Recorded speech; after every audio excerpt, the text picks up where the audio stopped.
Hello students. So we are discussing this concept that is digestion in human body. So what we have discussed till stomach. Stomach ವರೆಗೂ ನಾವು discuss ಮಾಡಿದ್ದೀವಿ. So that is digestion in human bodies. Okay. So stomach we have discussed. Okay. So here what is important? So this one we have discussed stomach. So what is stomach? Stomach the working nodri page number 16. The working of the stomach was discovered by strange accident. Actually, it was not intentionally discovered.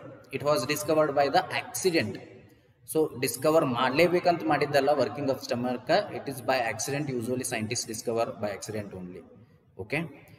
So here, in 1822, a man named Alexis Saint Martin was badly hit by a shotgun. So he was hit by a shotgun. One gun irtada shotgun. So the scientist, he was Alexis Saint Martin. So he was hit by that shotgun. So in that process, the stomach was discovered how it is. The bullet had seriously damaged the chest wall and made a hole in his stomach. See here, if you can see in the pic of page number 16. So bullet was passed through his left chest. Okay, just below the left chest, and it made a hole. Short gun le avanu hodidru, one gun le adani hodidru. A bullet enagittu near his left. Okay, so alli en madittu near his, below his left chest adu it has created a hole. Okay, then what happened? He was brought to an American army doctor, William Beaumont. He was brought to an American army doctor, William Beaumont. American army doctor was there. His name was William Beaumont. So this man was brought to him. Okay. The doctor saved the patient, but he could not close the hole properly and left it bandaged. So doctor en madidru, he treated him well. He treated him very much well. So he closed, the doctor closed that portion of where the what we can say, that one is found.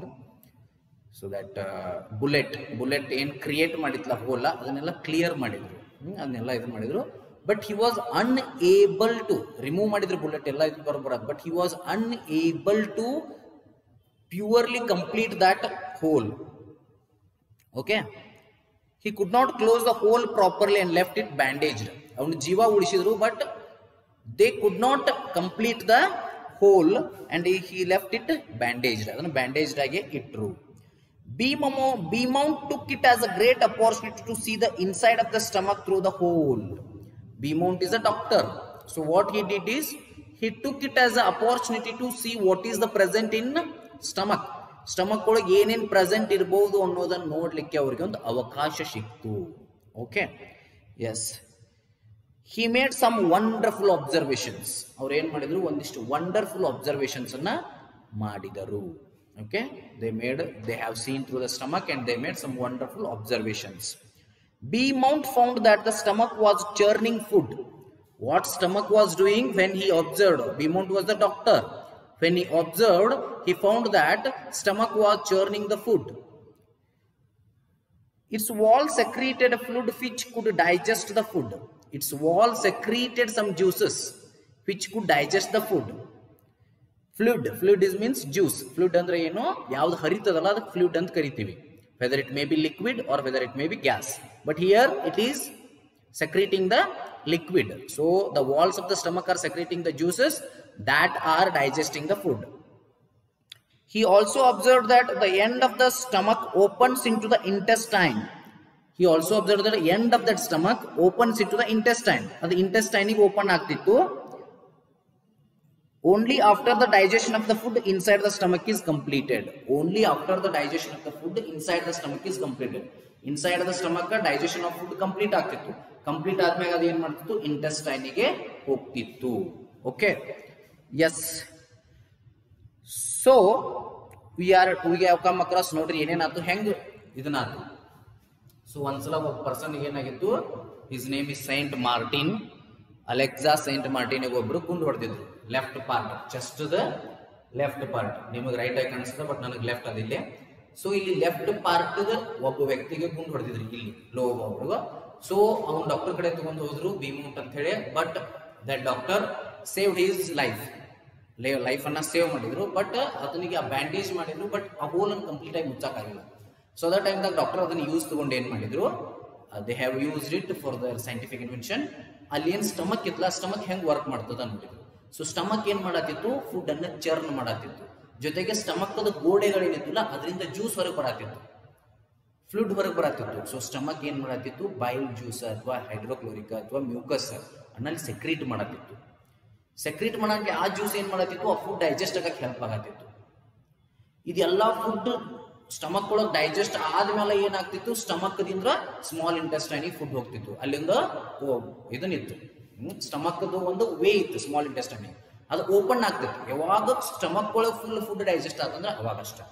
Okay, so this one we understood from this invention of stomach. This all happened in 1822. Okay, so you know this nutrition in animals.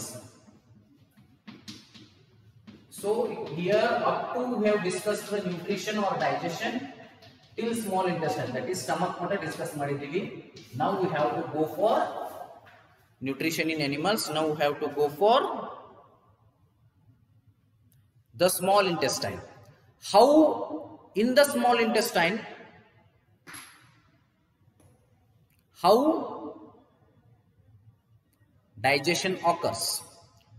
How the digestion occurs in the small intestine. Small intestine of digestion hang ಆಗ್ತದ.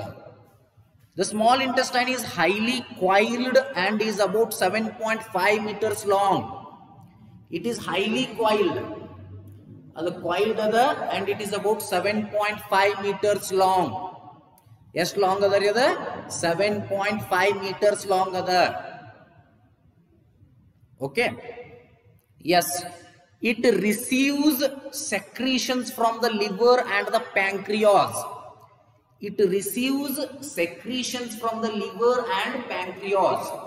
What it does, it receives the secretion from liver as well as pancreas. ಯಾಕೆ ಹೇಳ್ರಿ, small intestine ಲಿವರಿಗೂ ಸಮೀಪದ, ಪ್ಯಾಂಕ್ರಿಯಾಸ್ಗೆ ಸಮೀಪದ. Pancreas ಎಲ್ಲಿ ಇರ್ತದ, stomach ತೆಳಗಿರ್ತದ. Okay, so you can see here stomach ಕೆಳಗನ diagram ನೋಡಿದ್ರೆ ಗೊತ್ತಾಗ್ತದ ನಿಮ್ಗ. ಪ್ಯಾಂಕ್ರಿಯಾಸ್ ನೋಡ್ರಿ ಎಕ್ಸಾಕ್ಟ್ಲಿ ಸ್ಟಮಕ್ ಕೆಳಗದ, ಲಿವರ್ ಇಲ್ಲದ ಎಕ್ಸಾಕ್ಟ್ಲಿ ಸ್ಟಮಕ್ ಬಾಜು ಅದ. ಸೊ ಇವೆರಡೂದ್ರಿಂದನೂ ಏನ್ ಮಾಡ್ತದ, ಸ್ಮಾಲ್ ಇಂಟೆಸ್ಟೈನ್ಗೆ ಜ್ಯೂಸ್ಗಳು ಸೆಕ್ರೀಟ್ ಆಗ್ತಾವ. Okay, then besides its walls also secretes juices. ಇದಲ್ಲದೆ ಇನ್ ಸ್ಮಾಲ್ ಇಂಟೆಸ್ಟೈನ್ ಇರೋ ವಾಲ್ಸ್ ಗಳು ಕೂಡ ಅವು ಏನ್ ಮಾಡ್ತಾವು, ಜ್ಯೂಸಸ್ ಅನ್ನ ಸೆಕ್ರೀಟ್ ಮಾಡ್ತಾ ಹೋಗ್ತವೆ. Okay, the liver is a reddish brown gland situated in the upper part of the abdomen on the right side. Upper part of the abdomen, this is our ಹಿಂಗ್ ನೀವು ಉಸಿರು ತಗೊಂಡ್ರೆ ಅಂದ್ರೆ ಇಲ್ಲಿ ಇದನ್ನ ಬರ್ತಾವಲ್ಲ, this we call it as abdomen. ಇಲ್ಲಿ ಇರ್ತಕ್ಕಂಥದ್ದು abdomen. So liver illada upper part of the abdomen on the right side. So ಇಲ್ಲಿ ಅದ ಈ ಸೈಡ್. ಸೊ abdomen ಅನ್ನೋದು ರೈಟ್ ಸೈಡ್ ಹೋಗಿ ಈ ಸೈಡ್ ಅದ ರೀ liver ಇಲ್ಲಿ ಇರ್ತದ. ಸೊ ಎದೆಯಿಂದ ಸ್ವಲ್ಪ ಕೆಳಗೆ ಬಂದ್ರೆ we call it as abdomen. So abdomen ಅನ್ನೋದು ರೈಟ್ ಸೈಡ್ ಅಂದ್ರೆ ನೀವು ಹಂಗೆ ಹಾಕೊಂಡಿರ್ತೀರಿ, ಹಂಗೆ ನಡಬರ್ಕ್ ಡಿವೈಡರ್ ಆಗಿರ್ತದೆ ಇದು ಎಕ್ಸಾಕ್ಟ್. ಸೊ ರೈಟ್ ಸೈಡ್ ಏನದ, ಚೆಸ್ಟ್ ಸ್ವಲ್ಪ ಕೆಳಭಾಗದಲ್ಲಿ liver ಇರ್ತದೆ. Okay, liver is the biggest gland or the largest gland present in the human body. Fix question ನೆನಪಿಟ್ಕೊಂಡ್ಬಿಡ್ರಿ. The largest gland present in human body is liver. The largest organ present in human body is the skin. Skin ಅನ್ನು ನಾವು organ ಅಂತ ಕರಿತೀವಿ. Largest organ ಅಂತ ಬಂತಂದ್ರೆ skin, gland ಅಂತ ಬಂತಂದ್ರೆ liver. Gland ಅಂದ್ರೆ ಏನು, it is a special kind of organ which secretes the hormones. Hormones ಅನ್ನ ಅಥವಾ ಜ್ಯೂಸಸ್ ಅನ್ನ ಅದೇನ್ ಮಾಡ್ತದ, ಸೆಕ್ರೀಟ್ ಮಾಡ್ತಿರ್ತದ. ಸೊ ಇಲ್ಲಿ ಥೈರಾಯ್ಡ್ ಗ್ಲ್ಯಾಂಡ್ ಇರ್ತದ, ಇಲ್ಲಿ ಬ್ರೈನ್ ಒಳಗೆ ಪಿಟ್ಯುಟರಿ ಗ್ಲ್ಯಾಂಡ್ ಇರ್ತದ. ಸೊ ಇಲ್ಲಿ ಲಿವರ್ ಇರ್ತದ, ಒಳ್ಳೆ ಪ್ಯಾಂಕ್ರಿಯಾಸ್ ಅಂತೀವಿ ಅದು gland.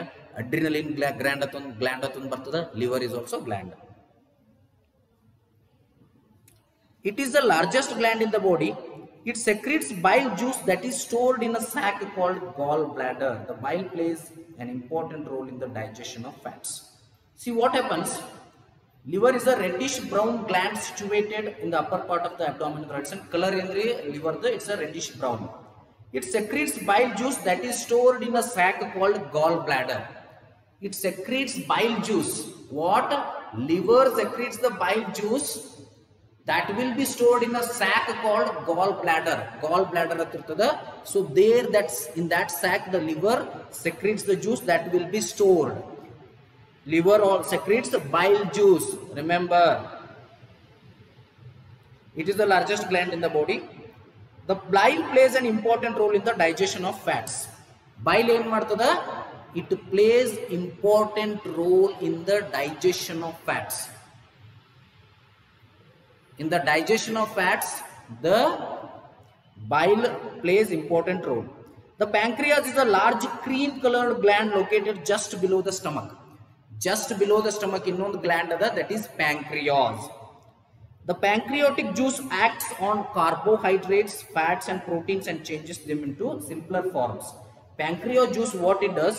It acts on carbohydrates, fats and proteins and changes them into simpler form. ಅವುಗಳನ್ನ ಸಿಂಪ್ಲರ್ ಫಾರ್ಮ್ ಗೆ ಏನು ಮಾಡ್ತದ? ಚೇಂಜ್ ಮಾಡ್ತದ.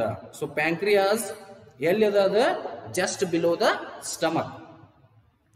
The partly digested food now reaches the lower part of the small intestine.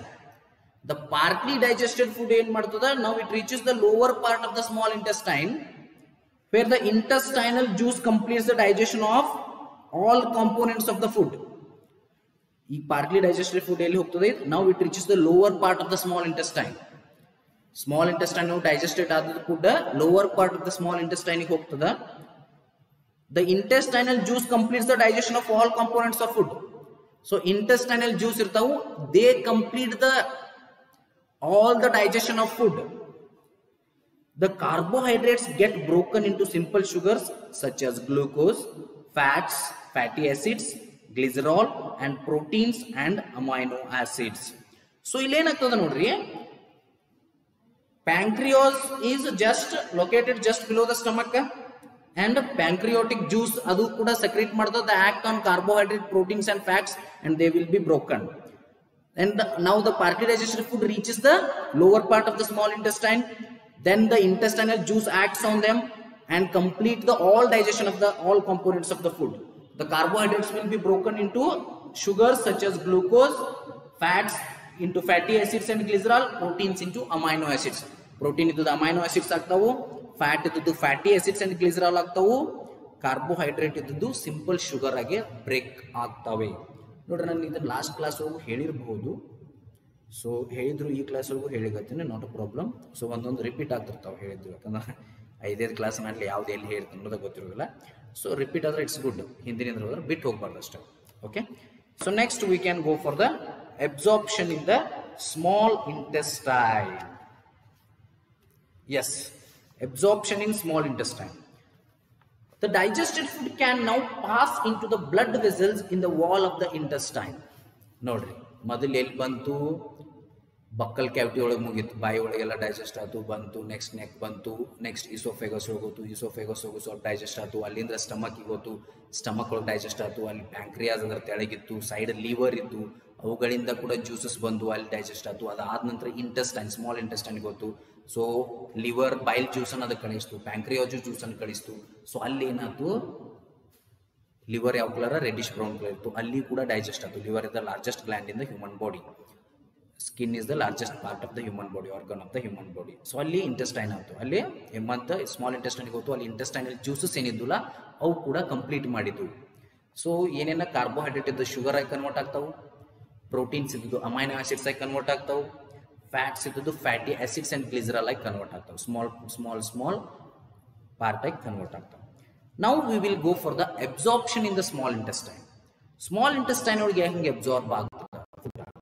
The digested food can now pass into the blood vessels in the wall of the intestine. Intestine is the wall ಹೋಗ್ತದ, that is through blood vessels, ನರಗಳ ಮುಖಾಂತರ. So blood vessels are in the sense ನರಗಳು. This process is called absorption. ಈ process ಗೆ ಏನಂತೀವಿ ನಾವು? Absorption ಅಂತ ಕರಿತೀವಿ. We call it by the name absorption. The inner walls of the small intestine have thousands of finger-like outgrowths. Small intestine is the inner walls, so there are thousands of finger like outgrowths, finger like button type outgrowths irtav, berolin type irtav, so we call them as villi. So these are called as villi, singular form that is villus. So these are called as villi. Okay, can you guess what the role of villi could be in the intestine? Idu role ಏನು villi hangara intestine ಒಳಗೆ. The villi increases the surface area for absorption of the digested food. Ballin type irtavalla, ಆ food ಏನು digest ಆಗಿರ್ತದಲ್ಲ ಅದನ್ನ absorb ಮಾಡ್ಕೊತಾವ. Okay, they do that. Absorption in the digestive food. Each villus has a network of thin and small blood vessels close to its surface. So each villi, they have the villus have a network of thin and small blood vessels close to its surface. ತಮ್ಮ ಸುತ್ತಮುತ್ತ ಸಣ್ಣ ಪ್ರಮಾಣದ blood vessels ಇದ್ದ ಒಂದು maximum surface ಇರ್ತದ ಎದ್ರ ಕಡೆ villi ಕಡೆ.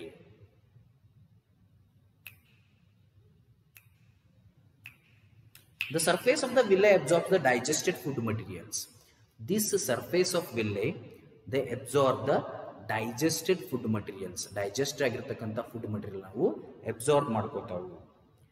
Okay, the absorbed substances are transported via the blood vessels to different organs of the body. These absorbed substances are transported via the blood vessels. Via the blood vessels, they are transported to different organs of the body where they are used to build complex substances. See, they are transported via the blood vessels. Absorb adanta substance galu blood vessels andre naragala mukantara transport agtavu to the different organs of the body. Where they will transport? They will transport to the different organs of the body. Okay, where they are used to build complex substances such as the proteins required by the body. So you well transport agtavu andra to the different organs of the body where they become the complex substances, where they are used to build the complex substances. So when edik use agtavu, they are used to build the complex substances such as the proteins required by our body. Nam body ಬೇಕಾದಂತ proteins, that is a complex substance. So ಇವು ಹೋದಂತ ವಿಲ್ಲೈಗಳು ಏನ್ food material ಅನ್ನು absorb ಮಾಡ್ಕೊಂಡಿರ್ತಾವಲ್ಲ ಅವೆಲ್ಲ ಎಲ್ಲ ಹೋಗ್ತಾವು, ಹೋಗಿ ಅಲ್ಲಿ ಏನಾಗ್ತಾವು ಕಾಂಪ್ಲೆಕ್ಸ್ ಸಬ್ಸ್ಟೆನ್ಸ್ ಅಥವಾ ಪ್ರೋಟೀನ್ಸ್ ಆಗಿ ಕನ್ವರ್ಟ್ ಆಗ್ಲಿಕ್ಕೆ ಹೆಲ್ಪ್ ಆಗ್ತಾವು. This is called assimilation. ಇದಕ್ಕೆ ಏನಂತೀವಿ ನಾವು ಅಸಿಮಿಲೇಷನ್ ಅಂತ ಕರಿತೀವಿ. ಅಸಿಮಿಲೇಷನ್ ಅಂದ್ರೆ ಟ್ರಾನ್ಸ್ಪೋರ್ಟ್ ಆಗೋದು, ಅಬ್ಸಾರ್ಬ್ ಆಗೋದು, ಎಲ್ಲ ಕಡೆ ಯೂಸ್ ಆಗೋದು. Okay, in the cells glucose breaks down with the help of oxygen into carbon dioxide and water. Cells ಒಳಗೆ ಏನಾಗ್ತದೆ, glucose will break down into oxygen and carbon dioxide with the help of oxygen into carbon dioxide and water. Carbon dioxide and water break ಆಗ್ತದೆ and energy is released. ನಿಮಗೆ ಗೊತ್ತದೆ glucose C6H12O6. So it will break down into CO2 plus water. So it break down ಆಗ್ತದೆ glucose ಇತ್ತು. Okay, the food that remains undigested and unabsorbed centers into the large intestine. So ಇಲ್ಲಿ food ಏನು ಉಳಿತದಲ್ಲ, ಇನ್ನು undigested food ಏನಾದ್ರು ಇತ್ತಂದ್ರ so ಅದೇನಾಗ್ತದ large ಇಂಟೆಸ್ಟೈನ್ಗೆ ಹೋಗ್ತದ. So first ಎಲ್ಲೆಲ್ಲಿ ಬಂತು ಗೊತ್ತದಲ್ಲ, ಬಾಯಿ ಒಳಗೆ ಬಂತು, ಬಾಯಿ ಒಳಗೆ ಸಣ್ಣ ಪುಟ್ಟದಾಗ ಡೈಜೆಸ್ಟ್ ಆಯ್ತು, ನಾಲ್ಗೆ ಅಂದ್ರೆ ಡೈಜೆಸ್ಟ್ ಆಯ್ತು, ಮತ್ತು ಸಲೈವರಿ ಅಮಲೈಸ್ ಉಗುಳಿತ್ತು. ಸೊ ಅದು ಡೈಜೆಸ್ಟ್ ಆಗಕ್ಕೆ ಹೆಲ್ಪ್ ಮಾಡಿತು. ಸೊ ಅಲ್ಲಿಂದ ಸ್ಮಾಲ್ ಪಾರ್ಟ್ಸ್ ಆಗಿ ಕಾರ್ಬೋಹೈಡ್ರೇಟ್ ಹೆಚ್ಚಿಗೆ ಡೈಜೆಸ್ಟ್ ಆಗ್ತದೆ. ಉಳಿದ ಪಾರ್ಟ್ ಇಸೋಫೆಗಸ್ಗೆ ಬಂದು ಇಸೋಫೆಗಸ್ ಹೋಗು ಡೈಜೆಸ್ಟ್ ಆಯ್ತು. ಸೊ ಇಸೋಫೆಗಸ್ ಮೇಲೆ ಒಂದು ಎಪಿಗ್ಲಾಟಸ್ ಇರ್ತದೆ, ಅದು ವಿಂಡ್ ಪೈಪಿಗೆ ಮತ್ತು ಫುಡ್ ಪೈಪಿಗೆ ಸೆಂಟ್ರ್ ಆಗಿ ಆಕ್ಟ್ ಆಗ್ತಿರ್ತದೆ. Food pipe and wind pipe centre ಆಗ್ತದೆ. ಇಸೋಫೆಗಸ್ ಬಂದ್ರೆ ಇಸೋಫೆಗಸ್ ಇಂದ ಸ್ಟಮಕ್ಗೆ ಬಂತು, ಸ್ಟಮಕ್ ಪಕ್ಕ ಲಿವರ್, ತೆಳಗೆ ಪ್ಯಾಂಕ್ರಿಯಾಸ್, ಸ್ಟಮಕ್ ಒಳಗೂ ಡೈಜೆಷನ್ ಆಯ್ತು. ಸ್ಟಮಕ್ ಏನೇನು ಸೆಕ್ರೇಟ್ ಮಾಡ್ತೈತಿ, ಮ್ಯೂಕಸ್ ಮತ್ತು ಹೈಡ್ರೋಕ್ಲೋರಿಕ್ ಆಸಿಡ್. ಅದಾದ್ಮೇಲೆ liver and pancreas, liver bile juice ಅನ್ನು ಸೆಕ್ರೇಟ್ ಮಾಡ್ತೈತಿ. Largest organ of the largest gland of the body. ಪ್ಯಾಂಕ್ರಿಯಾಸ್ನಿಂದ ಸ್ಮಾಲ್ ಇಂಟೆಸ್ಟೈನ್ಗೆ ಬರ್ತೈತಿ. ಸ್ಮಾಲ್ ಇಂಟೆಸ್ಟೈನ್ದಾಗ ಏನೇನಾಯ್ತು ಅನ್ನೋದು ಇವತ್ತು ನೋಡಿದ್ವಿ ನಾವು. ಡೈಜೆಷನ್ ಹೆಂಗೆ ಆಗ್ತೈತಿ ಸ್ಮಾಲ್ ಇಂಟೆಸ್ಟೈನ್ದಾಗ ಅನ್ನೋದನ್ನು ನೋಡಿದ್ವಿ. ಮತ್ತು ಸ್ಟಮಕ್ ಹೆಂಗೆ ಇನ್ವೆಂಟ್ ಆಯ್ತು ಅನ್ನೋದನ್ನು ಕೂಡ ನೋಡಿದ್ವಿ. ಸೊ ಇನ್ನು ಲಾರ್ಜ್ ಇಂಟೆಸ್ಟೈನ್ದಾಗ ಹೆಂಗೆ ಆಗ್ತದೆ ಅನ್ನೋದನ್ನು ಮುಂದಿನ ಕ್ಲಾಸ್ ಒಳಗೆ ನೋಡೋಣ. ಸೊ ಲಾರ್ಜ್ ಇಂಟೆಸ್ಟೈನ್ದಾಗ ಯಾವ ಥರ ಒಂದು ಡೈಜೆಷನ್ ಆಗ್ತದೆ, that we can see in the next class. ಅದನ್ನು ನಾವು ನೆಕ್ಸ್ಟ್ ಕ್ಲಾಸ್ದಾಗ ಡೈಜೆಷನ್ ಹೆಂಗೆ ಆಗ್ತದೆ ಅನ್ನೋದನ್ನು ಲಾರ್ಜ್ ಇಂಟೆಸ್ಟೈನ್ದಾಗ ನೋಡೋಣ. Thank you.